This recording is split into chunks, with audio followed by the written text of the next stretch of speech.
ler também. Êxodo capítulo 19. Pastor Joel, Pastor Edson fez hoje, já promovi você, né? Pastor Edson, domingo passado, fez a panorâmica começando em Êxodo, indo até Gálatas, para explicar o capítulo 7 de Romanos. E eu quero repetir o texto de Êxodo, pelo menos, capítulo 19, nos versículos 5 e 6, temos a introdução antes dos 10 mandamentos que vem no capítulo 20. Você pode ler os versículos 5 e 6 ali. Agora, se me obedecerem e cumprirem a minha aliança, vocês serão o meu povo. O mundo inteiro é meu, mas vocês serão o meu povo, escolhido por mim. Vocês são um povo separado somente para mim, e me servirão como sacerdotes. É isso o que você dirá aos israelitas. Muito bem, esse texto é citado em 1 Pedro. Não sei se vocês já repararam, falta um pedaço na citação de 1 Pedro, capítulo 2, versículos 9 e 10. Aquela primeira parte, se vocês seguirem fielmente, se vocês guardarem a aliança, essa parte não tem 1 Pedro. Ali diz, vocês são o meu povo escolhido. Então há uma mudança do Êxodo para o Novo Testamento, do Antigo Testamento para o Novo Testamento. Já não se exige que a gente guarde os mandamentos e as leis do jeito que estão no Antigo Testamento. No Novo Testamento falta essa parte. E pastor Edson terminou com Gálatas. Eu quero ler só o versículo 11. Alguém pode achar aí o versículo 11 de Gálatas. Todos os capítulos centrais de Gálatas 3, 4 e 5 falam da mesma questão que a gente vê em Romanos 7, que é a questão da lei. Qual é a função da lei na vida do crente? No Antigo Testamento ela é muito importante, só guardando a lei que alguém era salvo. No Novo Testamento isso cria um conflito para a gente. Então, Gálatas 3, 11, alguém pode ler? É evidente que diante de Deus ninguém é justificado pela lei, pois o justo viverá pela fé. Dali em diante, o pastor explicou bem, fez a ponte entre o Antigo Testamento e o Novo. A lei não é mais o fator decisivo para a nossa salvação. E esse capítulo todo de Romanos, ele faz já desde o capítulo 6, 7 e vai até o 8, ele faz uma ponte entre quase duas linhas assim, não é? Morte ou vida, pecado ou graça e a lei. E a lei fica como, não é? A lei fica onde? O pastor Edson fez a gente ler o capítulo todo no passado rapidamente para ver quantas vezes aparece a palavra pecado, a palavra lei e a palavra eu. Quem lembra? A palavra pecado, acho que era 22 vezes, a palavra, lei, eu estava do lado de cá, 22 vezes a palavra lei. A palavra eu, estava do lado de cá, 9 vezes. E a palavra pecado, por aí no meio ali. Tem mais uma palavra que vale a pena a gente pesquisar, porque é a palavra morte, ela aparece várias vezes aqui no meio, mostrando que a lei nos condena a nível de nos levar à morte. Está no versículo, vamos passar nela daqui a pouco, versículo 9, no fim. Antes eu vivia sem lei, mas quando o mandamento veio, o pecado reviveu e eu morri. E versículo 10 também, no fim, 11 no fim, o pecado, aproveitando a oportunidade dada pelo mandamento, enganou-me e por meio do mandamento me matou. Então a palavra morte também aparece várias vezes nesse capítulo. Podemos imaginar vários personagens aqui. Até seria interessante fazer uma encenação aqui. Tem a morte, tem o pecado, tem a lei, tem eu. E é quase uma dança de cadeiras, não é? Um tentando mandar no outro, um tentando matar o outro, um pega para rapar aqui. Dessas 4 palavras: morte, pecado, lei e eu. O eu. E ele, uma palavra que descreve o eu é a carne, que também podemos fazer uma pesquisa aqui, só várias vezes que aparece a palavra carne, que mostra a fraqueza do ser humano. Então esse é o nosso assunto de hoje. Vocês devem lembrar, espero que sim, no começo do capítulo, onde Paulo compara a gente com uma mulher que fica viúva. Ela está ligada ao marido, presa ao marido enquanto ele está vivo, mas depois que ele morre, ela está livre. Então assim, nós morremos com Cristo e morremos para aquela vida antiga. Estamos livres daquela vida antiga. Estamos livres da lei que dominava a vida antiga. E também a lei é só para os vivos. diz lá no versículo 1. E nós já morremos com Cristo, então a lei não é para nós. São ilustrações que não são completas, é só Paulo só está dando uma dica para a gente tentar se situar. Nós morremos com Cristo, então estamos livres daquelas amarras de antigamente. Interessante que ele não fala que nós já ressuscitamos com Cristo. E no capítulo 6 ele fala, o batismo, capítulo 6, é uma encenação de alguém que é sepultado, não é? A pessoa é colocada debaixo da água, como se estivesse sendo sepultada, enterrada, fecha o túmulo, depois ela ressuscita, uma vida nova. Mas aqui não fala da ressurreição. E essa é uma chave para a gente entender este capítulo. Nós já morremos com Cristo, estamos livres, isentos da vida anterior, mas ainda falta alguma coisa. No capítulo 8 ele vai dizer que a natureza toda geme à espera de que aconteça mais alguma coisa com a gente, porque falta alguma coisa para completar o que aconteceu com a gente. No texto da semana passada, eu recapitulei algumas coisas aqui. Eu descobri 3 coisas que a lei faz ajudando o pecado. Lembra dos 4 personagens? Morte, lei, pecado. A lei, ela reforça o pecado que quer matar a gente. Então, como é que ela faz isso? Podem recuperar aí o capítulo 7, versículo 7. Eu não saberia o que é pecado a não ser por meio da lei. Eu não saberia o que é cobiça, se a lei não dissesse não cobiçarás. Então, o que a lei faz? E a gente sabe muito bem disso, não é?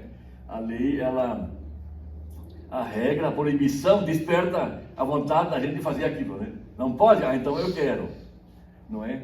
Lembra daquele potinho de balas que tinha na prateleira da mãe quando a gente era criança? Não pode pegar, é só quando eu der uma para cada um. Aí quando ela não está olhando, a gente vai lá e pega, porque é proibido. Então a lei desperta na gente a cobiça, a vontade de fazer aquilo que não pode. Adiante, a segunda coisa que a lei faz, versículo 11, também já no 10, ou no fim do 9, quando o mandamento veio, o pecado reviveu e eu morri, eu descobri que o próprio mandamento destinado a produzir vida, na verdade, produziu morte. A lei é um dedo duro, sabe aquele irmãozinho? Ele fez, ele pegou. Primeira vez que eu fumei, eu tinha 9 anos de idade. Foi num piquenique na escola e os amiguinhos ali estavam com cigarrinho e tal. Aí, quando eu cheguei em casa, minha irmã já tinha me dedurado, né? Ele fumou. E eu lembro muito da minha mãe, minha mãe era muito sábia no jeito de corrigir a gente. Ela só chegou assim: você fede. Ela falou: nunca mais fumei. Então, mas o dedo duro é a lei. A lei diz: você errou, você fez aquilo, não pode. Então a lei é um dedo duro, ela condena a gente, ela entrega a gente, ativa a nossa consciência. E a terceira coisa que a lei faz, já lemos no versículo 11, que a lei nos mata. E a lei aqui é que ela nos condena. Nós estamos condenados à perdição, condenados à condenação por causa da lei. Então isso nós todos vimos, estamos perdidos. Isso já vimos nas semanas passadas. Eu quero agora entrar no capítulo 7, versículo 13, que é o texto que para mim foi separado hoje, até o versículo 21. E aí sim, o Rafael pode pôr as 4 palavras que a gente tem seguido da primeira vez que eu falei aqui, que é, quem lembra? Observação, explicação, comparação e aplicação. Rafael vai pôr ali para a gente lembrar. Então, primeiro, lendo o texto, o que a gente vê ali? Vamos ler os versículos 13 a 21 e vamos recapitular o que está escrito ali para a gente entender bem. O que é bom se tornou em morte para mim, Paulo pergunta no versículo 13. De maneira nenhuma. Para que o pecado se mostrasse como pecado, ele produziu morte em mim por meio do que era bom, de modo que por meio do mandamento ele se mostrasse somente pecaminoso. Sabemos que a lei é espiritual. Eu, contudo, não sou carnal, pois fui vendido como escravo ao pecado. Não entendo o que faço, pois não faço o que desejo, mas o que odeio. E se faço o que não desejo, admito que a lei é boa. Nesse caso, não sou mais eu quem faz, mas o pecado que habita em mim. Sei que nada de bom habita em mim, isto é, na minha carne, porque tenho o desejo de fazer o que é bom, mas não consigo realizá-lo. Pois o que faço não é bem o que desejo, mas o mal que não quero fazer, esse eu continuo fazendo. Ora, se faço o que não quero, já não sou eu quem faz, mas o pecado que habita em mim.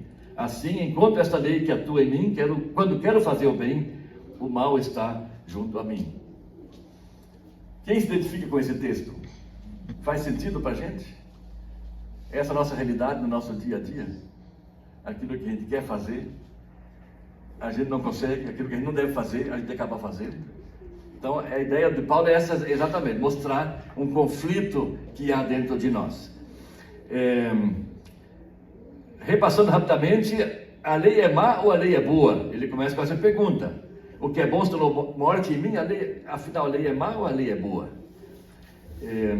Eu achei aqui várias afirmações mostrando que a lei é boa.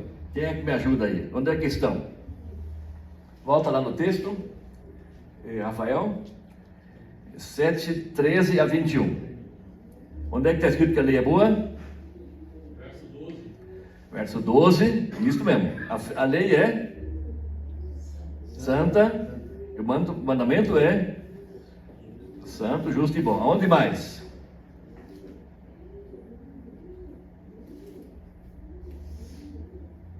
Vamos passando os olhos rapidamente aí nesse texto, 13 a 21. 16, o que diz lá? Se faço o que não quero, consinto com a lei que é boa. Isso mesmo, a lei é boa. Onde mais? 14.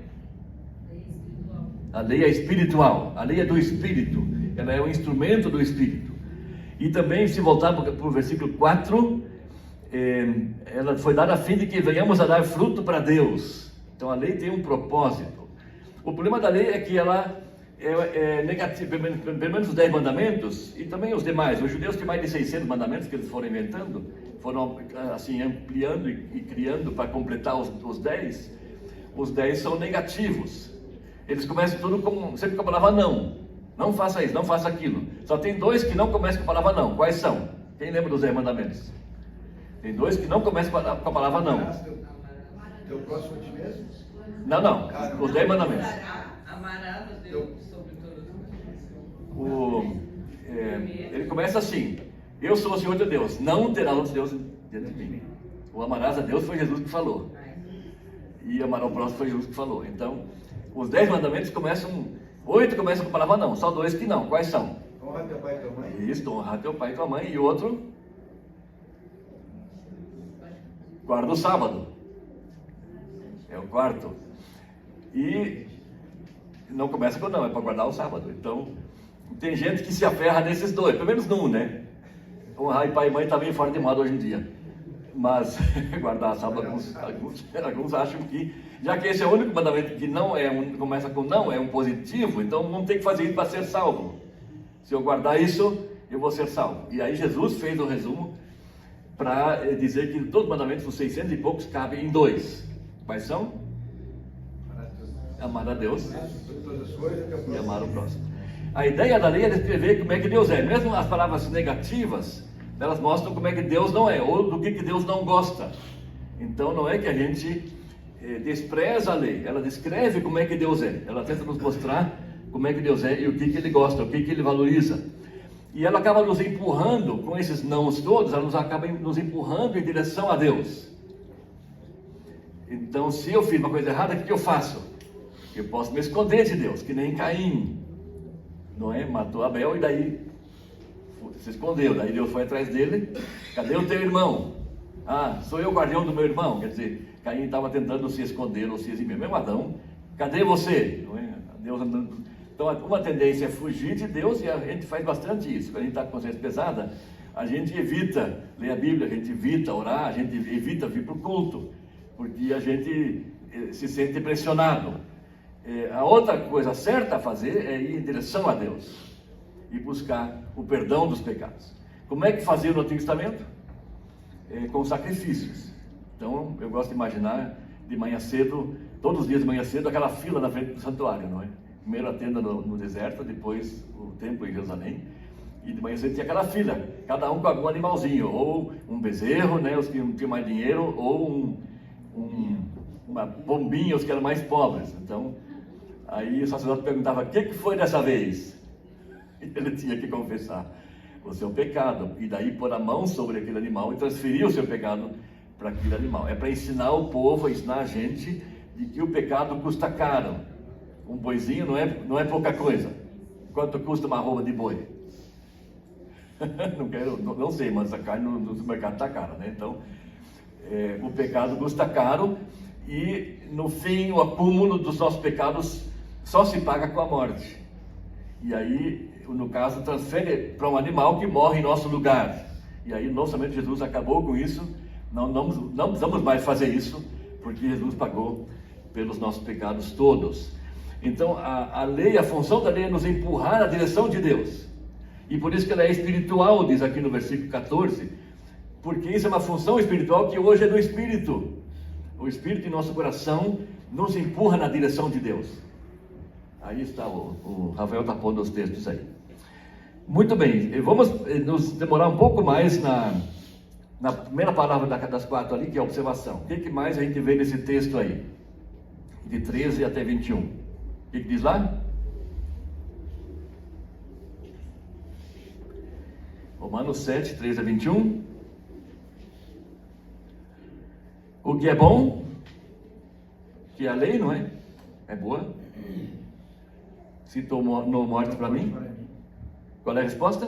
De modo nenhum. De modo nenhum. O que a lei fez? Ela reforçou o pecado, ela dedurou o pecado, para que ele se mostrasse, o fim do versículo 13, extremamente pecaminoso. Alguma outra tradução ali?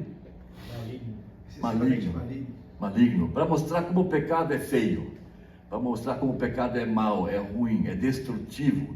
Então essa é a intenção aqui, mostrar a cara do monstro, mostrar como esse monstro é feio. Versículo 14, a lei espiritual.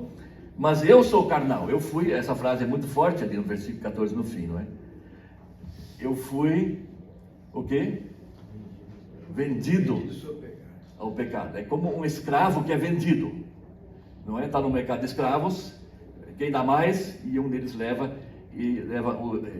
escraviza a pessoa, para dizer que a carne é fraca. E no seminário a gente dizia que a carne é fraca, mas sempre vence. Ela é fraca, mas acaba sempre vencendo. Então, o versículo 15 faz um resumo aqui. Eu não entendo mais, não é? O que eu quero eu não faço, eu faço o que eu odeio. E se eu faço o que eu não desejo, admito que a lei é boa, mas a carne é fraca, não consigo. E daí não sou mais eu quem faz, mas o pecado que habita em mim. Então a culpa não é da lei. Imagina os 4 personagens aqui, a morte, a lei, o pecado. E eu, quem é o culpado? Um tenta pôr a culpa no outro. O culpado não é a lei é só um instrumento.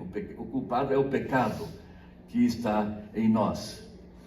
Versículo 17, não sou mais eu quem faz, mas o pecado que habita em mim. E sei que nada de bom habita em mim, isto é, na minha carne. Quer dizer, nossa carne não tem capacidade para produzir coisas boas. Ela produz coisas ruins. Se vamos para Gálatas capítulo 5, ele tem o fruto do Espírito, Gálatas 5, 22, ele tem antes as obras da carne, no versículo 29. Nossa carne natural só produz coisas ruins. Ela não é capaz de produzir coisas boas. Mesmo tendo o desejo, eu não consigo. Então nosso ser está dividido, nosso eu está dividido. Tenho o eu disposto, eu quero, gostaria, eu quero muito, mas tenho o eu carnal, e que Paulo diz que a nossa realidade é essa, não tem como escapar, não consigo realizá-lo. Versículo 18 no fim, não é? E o 19, o que eu faço não é o bem que desejo, mas o mal que eu não quero, esse continuo fazendo. Então já não sei o quem faz, mas o pecado que habita em mim. E enquanto essa lei que atua em mim, quando quero fazer o bem, o mal está junto de mim. Então, repassando o texto, a segunda palavra é a explicação. Tem alguma coisa que vocês não entenderam? Alguma dúvida que ficou? Quais são as perguntas que surgem aí desse texto?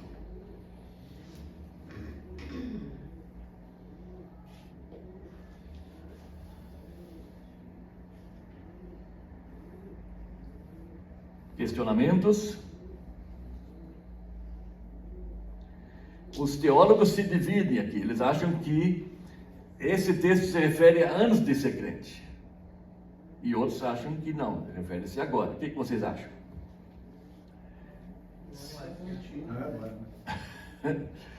Concordam que agora? Está até no versículo 1, né, pastor? Ou ignorais, irmãos, pois falam aos que conhecem a lei. Isso mesmo. Ele está falando com quem vive isso, com quem dá nesse dia a dia. Antes do pecado, antes de conhecer a palavra, nós não tínhamos essa consciência. Isso mesmo. Antes de conhecer o pecado, antes de conhecer a lei, antes de conhecer a lei, ele não tinha consciência disso. E também a gente pode ver que Deus trata diferente de quem é seu filho e de quem não é. Pense em Esaú e Jacó. Jacó é o malandro, Jacó é o traidor, passou a perna no seu irmão. Mas ele, passando por Betel, teve a visão da escada e ele disse: Deus, eu vou, se você me trouxer de volta para cá, eu vou te seguir fielmente. Então aí é uma mudança. Esaú não fez isso. Esaú teve remorso, chorou porque perdeu a herança, mas não se arrependeu. E o que Deus fez com Esaú? Deixou rolar. Vai tocar a tua vida. Ficou rico. Quando Jacó volta, depois de 20 anos, Esaú vem ao encontro dele com 400 homens, e Jacó preparou um presente para ele, de quantos bois e ovelhas e tal. Esaú disse: não, eu não preciso disso, eu tenho muito mais que isso. Então ele ficou um homem próspero. Deus não judiou dele, Deus deixou rolar. E a gente que é filho, Deus pega no pé. Não, vamos corrigir isso aí. A gente pode vir para Jesus do jeito que a gente está, mas não vai ficar assim. Ele quer mudar a gente. Então ele vai trabalhar o nosso coração de várias maneiras. E por isso, às vezes, a vida do crente é mais difícil do que a vida do não crente, porque Deus está trabalhando no coração da gente. Tá certo? Lá atrás, primeira. Sueli. Existem níveis de controle do eu e da carne. É porque eu chego pensando a respeito da maturidade cristã. Existem níveis, ou é sempre o domínio da carne é sempre igual? O que Paulo está explicando é que a gente não vai escapar dessa situação, dessa realidade nesta vida. Eu mencionei 8:11, que ele fala que a natureza toda está gemendo à espera da nossa salvação completa. Então não vai ser nessa vida que a gente vai ser completamente liberto da situação carnal. Mas a gente vai crescendo. E eu já mencionei aqui outra vez, João Batista dizia isso, que o crente cresce que nem o rabo da vaca ou do cavalo, para baixo. Convém que ele cresça e que eu diminua. Então a gente cresce em humildade, em maturidade, e vai cometendo menos pecados, com certeza.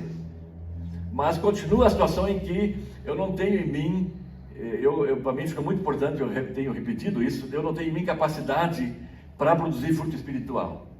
Eu não tenho em mim capacidade para produzir fruto para a vida eterna. Só Deus pode fazer isso, só o Espírito Santo pode fazer isso. Em mim e nos outros. Através de mim e nos outros. Mas eu não tenho força, eu não tenho potencial, capacidade para isso. Mas, obviamente, há um crescimento. E Jesus diz que aquele que tem, receberá mais, da parábola dos talentos, em que ele distribui, e acaba dando o último, que voltou para aquele que tinha mais. E o pessoal reclamou, ele disse: não, aquele que tem vai ter mais. Eu gosto de dizer que aquele que cresce vai crescer mais. Então há uma progressão, com certeza, mas em humildade e em maturidade, não em orgulho, né, e arrogância. A gente fala assim, que um pastor amigo nosso falava assim, que humildade é que nem o Espírito Santo, é que nem ser cheio do Espírito Santo. Quem acha que é, geralmente não é. Eu, por mim, acho que eu não seja. Qual era a outra pergunta ali?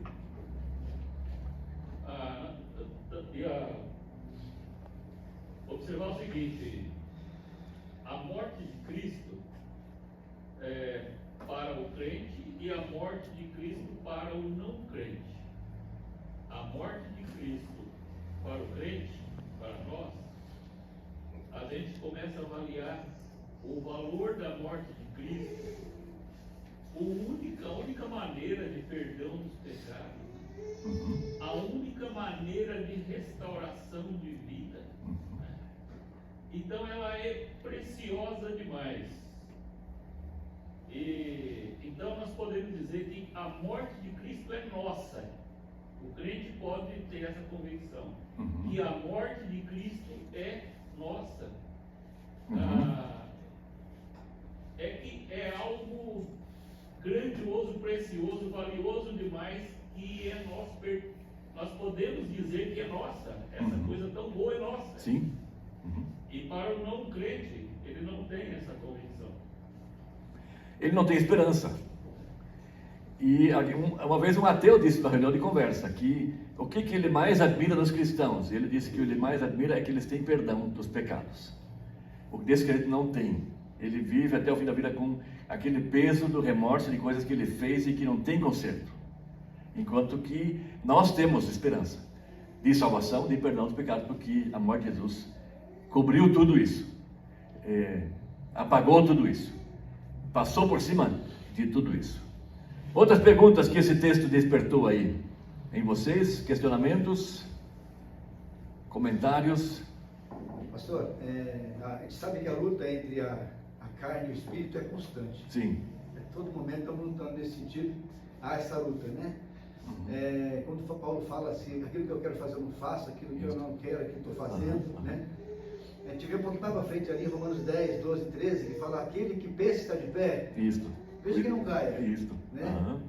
Que não vê se não sobreveio tentação que não fosse humana. Aham. Mas fiel é Deus que jamais vai te tentar, deixar de ser tentado, além das suas forças, né? Isso também. Pelo contrário, junto com o livramento, com a tentação, vai trazer livramento para você. Isso. A gente vê sobre isso, a tentação humana, o livramento é espiritual. Aham. Então, aí tem essa luta, né, que a gente Sim. vive tentando lutar contra o espírito, alguma coisa espiritual, que nós, pela Uhum. carne, nós não vencemos. Uhum. Né? Tem que vencer. E tem vários versículos em que Paulo fala isso para combater essa ideia de que esse texto fala do passado. Porque ele fala, eu marquei aqui Romanos 6:11, que é para a gente fazer morrer o velho homem. Se já morreu, por que tem que fazer morrer? Então tem as duas coisas, já morreu, mas tem que fazer morrer. Lutero dizia que a gente tem que afogar o velho Adão todos os dias. O problema é que de manhã ele acorda de novo. Fala. O próprio Paulo vai falar que não que já tenha conseguido, mas prossigo para Prossigo. o alvo. Isso. É Jesus uma ideia de progressão. é uma ideia de progressão, exatamente, crescimento. E Jesus dizia, vigiai, fica acordado, não dorme, preste atenção, porque o diabo está à espreita, sempre em volta da gente, para pegar a gente, do laço. Então, o velho Adão só vai morrer de fato quando a velha época em que nós vivemos for transformada. E esse mundo, como está decaído, prejudicado, avariado, quando isso for consertado, aí o velho Adão também não vai mais incomodar a gente. Muito bem. Diga. Não, falando essa questão da progressão, né, da Isto. luta e tal, igual a minha vida, né, a gente observa assim, a gente chega em uma determinada, conforme a gente vai caminhando na vida cristã, a gente percebe que, vamos dizer, está cometendo um certo pecado. Aham. Então você pega lá, nossa, eu estou com pecado. Aí você vai lá, se arrepende, né? Isso. Conserta aquilo diante de Deus, mas tem aquela consciência de que é pecado, você começa a lutar com aquilo e tal. Aí você pensa assim, não, tá tudo bem. Mas daqui a pouco você se vê em outro, né? Aham. O Espírito Santo mostra outra coisa em você que não foi tratada. Aí você vai tratar Isso. outra coisa. Então, nesse sentido que a gente vai, conforme a gente vai percebendo o pecado, Tem. tratando aquilo, o Espírito Santo já vai mostrando outras coisas. Então, acho que nesse processo a gente vai sempre crescendo. Uhum. Porque às vezes tem alguns pecados na nossa vida que a gente não está preparado com 15 anos para resolver. A gente não vê ainda. Isso, mas com 35, 40 anos você já tem maturidade Uhum. intelectual para Sim. cometer aquele pecado, e aí o Espírito Santo desse momento vem e trabalha em tua vida. Eu acho A que vida- nesse sentido também, né? A vida é como uma escola, com módulos, um módulo de cada vez, uma matéria de cada vez. Por isso que a gente nunca se forma na escola dominical. Por isso a gente Não tem formatura na escola dominical. Não estamos prontos, né? Não estamos. Tem alguma coisa para Sim. ser trabalhada. E o Espírito Santo está ali para ativar a consciência, para mostrar, para ter mais aquilo, sempre uma coisa nova para trabalhar. E a gente vai crescendo. Ainda bem que está, né? Ainda bem que está, isto. Depende da gente, porque senão Deus não estaria dando ordem, Paulo não estaria dando ordem para a gente desvestir-se, revestir-se Mas fazer morrer, como eu li o Romanos 6,11, então, é um exercício diário. Diga, Rafael. Pastor, baseado nesse versículo, então, eu sei que é forte falar isso, mas ou a gente é refém do Espírito Santo ou a gente é refém da carne? Isso mesmo, isso mesmo. Pode dizer de maneira diferente. Em vez de dizer que é refém do Espírito Santo ou refém da carne, pode dizer que depende de quem você alimenta, não é? É famosa a história que Billy Graham conta no primeiro livro dele sobre o Espírito Santo, do sitiante que tinha 2 cachorros e cada dia de feira ele ia para a feira com os 2 cachorros e fazia eles disputar briga entre eles e sempre vencia aquele que ele apostava, esse vai vencer, ele vencia. E daí um dia alguém perguntou para ele, mas que ele fazia para aquele sempre que ele apostava vencer, às vezes era um, às vezes era outro. Ele dizia, não, depende para quem eu dou comida durante a semana. Então isso se aplica a gente também. Se a gente alimenta a carne, ela vai vencer. Se a gente alimenta, se a gente, vamos dizer assim, dá espaço para o Espírito, ele vai vencer. Então isso é um desafio para a gente no nosso dia a dia, porque quando você está prestes a fazer uma coisa que está errada, o Espírito Santo te avisa, não faça. Se você fizer, você vai arcar com as consequências. Então depende da gente dar espaço para um ou para outro, mas a caminhada vai ser assim até o fim da vida. Isso é que esse texto aqui explica para a gente. Eu queria falar um pouco mais sobre o pecado. Rafael, põe ali aquele quadro que você digitou ali. Definição de pecado. Qual é a definição de pecado? Pecado é? Errar o alvo. Errar o alvo. Essa é a divisão mais simples do termo hebraico.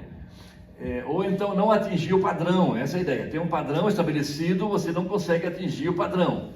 O padrão de Deus é média 10.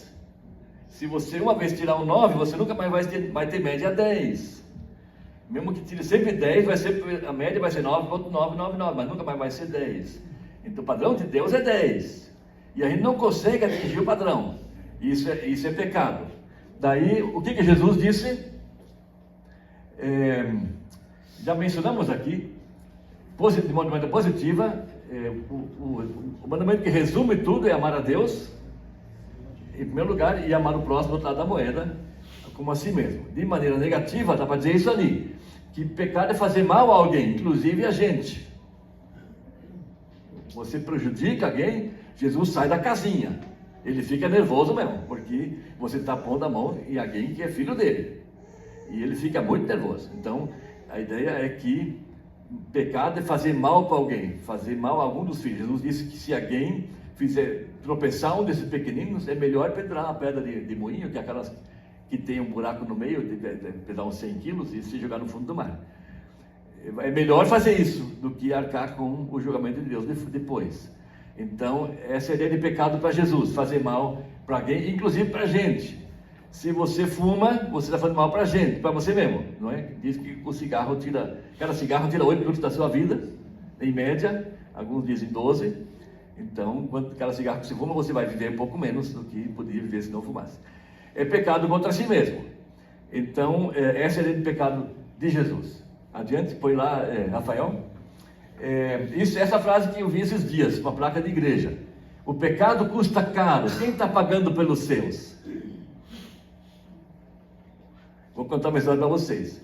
Quando eu tinha 17 anos, meu primeiro emprego foi num hotel em Balneário Camboriú. Eu peguei um tempo de verão, 2 meses e meio, de dezembro até o carnaval, para trabalhar de garçom num hotel. E eu era um novato dos 3 que estavam ali. E o patrão me pôs no plantão noturno, das 22 até as 8 da manhã, para eu evitar que alguém trouxesse menino da rua para o quarto.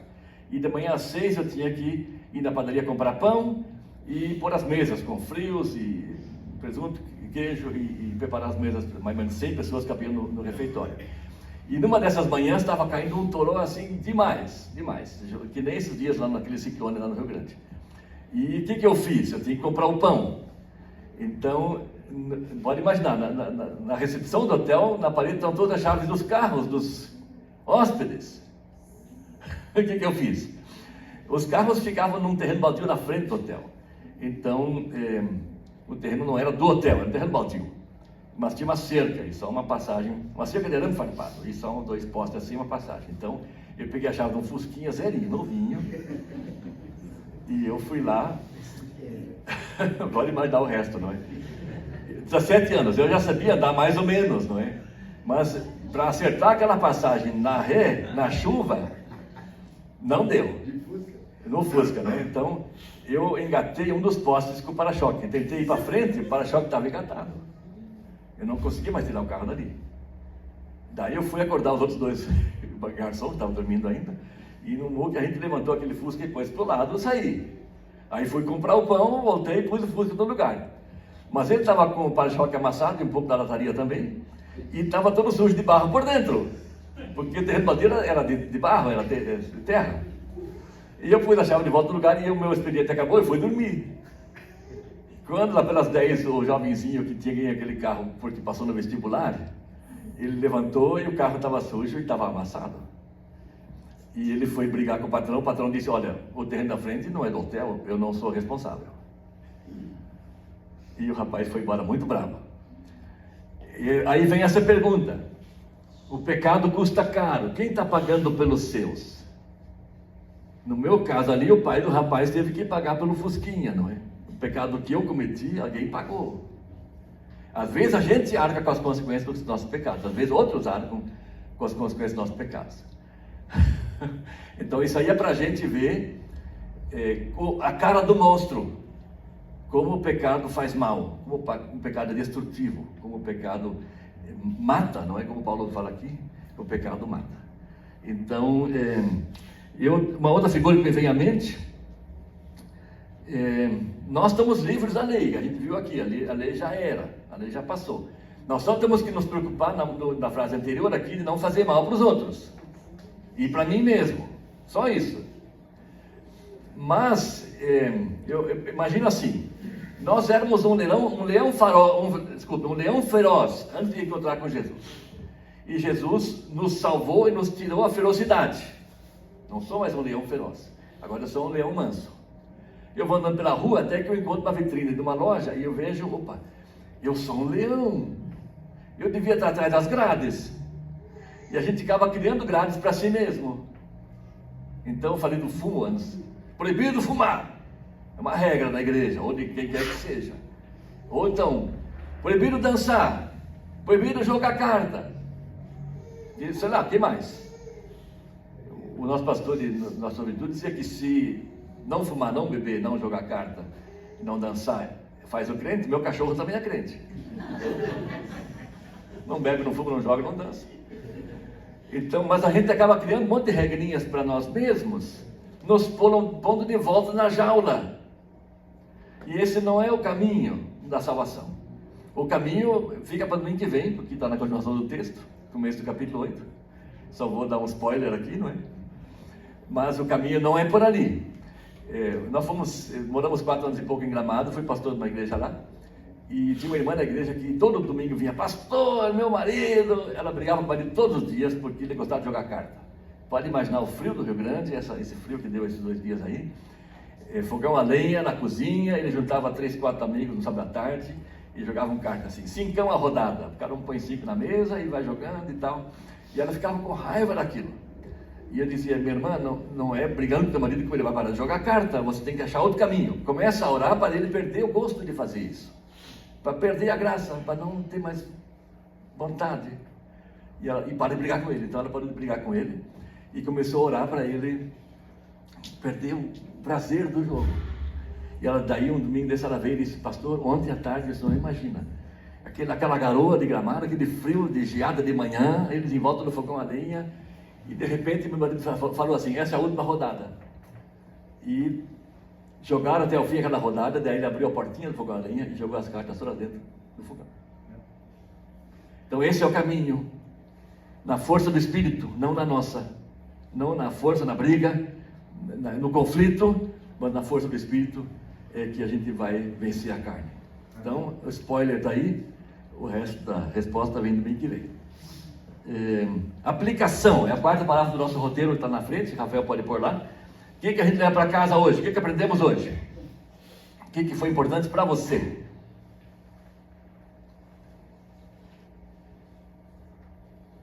Não estou sozinha, né? Não está sozinha, Desde Paulo já. Desde Paulo não era fácil. Não estamos sozinhos nessa, estamos no mesmo barco. O que mais? Vigiar, presta atenção, não dorme. Mas você fala, ficar atento, né? Fica atento. Está aqui nas brechas, né? Isso mesmo, ele está nas brechas. O que mais?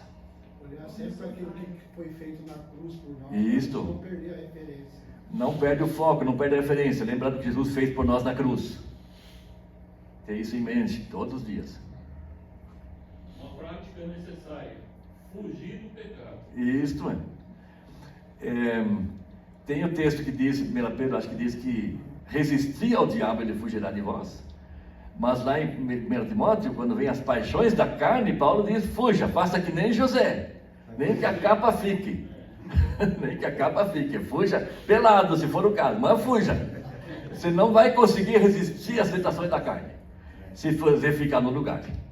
E eu digo assim: não anda na beiradinha do precipício, não chega muito perto do precipício. Vai que de repente você pisa em falso e cai. Fica longe do precipício. Fugir da aparência.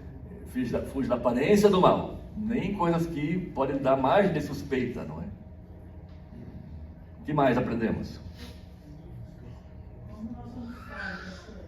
Diga. Somos falhos. É bom a gente reconhecer isso, nós somos fracos. Não há força em nós para fazer as coisas do Espírito. Tem que apelar para Ele. E funciona. Vocês podem praticar, eu tenho praticado, vocês têm praticado também. Eu tenho trabalhado no computador, faço tradução, muitas delas são de graça, estou ali, tenho 3, 4 para fazer. E às vezes não tenho vontade nenhuma de fazer. Já estou procrastinando faz um tempo algumas ali. Aí às vezes eu tenho, não consigo, senhor, preciso de ajuda. E daí de repente a ideia vem. Então, o Espírito faz aquilo que a gente pede para Ele. Se a gente deixa rolar, não vai acontecer. E mais? Você é dedo duro. É o dedo duro, né? A lei é o dedo duro. Ó, fez de novo. A palavra diz que nós vemos um bom pecado, que nós estamos fazendo, chegar nele, Isto. expor a palavra, também não ser duro, mas também não deixar. A gente está percebendo que a pessoa está indo no caminho errado, também ninguém fala nada. Isto. Acho que esses treinamentos se a gente tem com as pessoas da igreja, a gente tem mais afinidade, né? Quando a gente vê que alguém está indo no caminho, a gente pode também estar chegando e estar ajudando, né? A Bíblia diz que um dos dons do Espírito é o dom da exortação, que é essa ideia de chegar junto. Se você vê que alguém está em pecado, está andando errado, chega junto e diz para ele: olha, caminho errado, desvia, muda, volta. Talvez ele não goste, ninguém gosta de ser chamado de atenção, mas às vezes é necessário. É um dom muito importante na igreja, alguém tem que fazer. Se não fizer, o mal toma conta.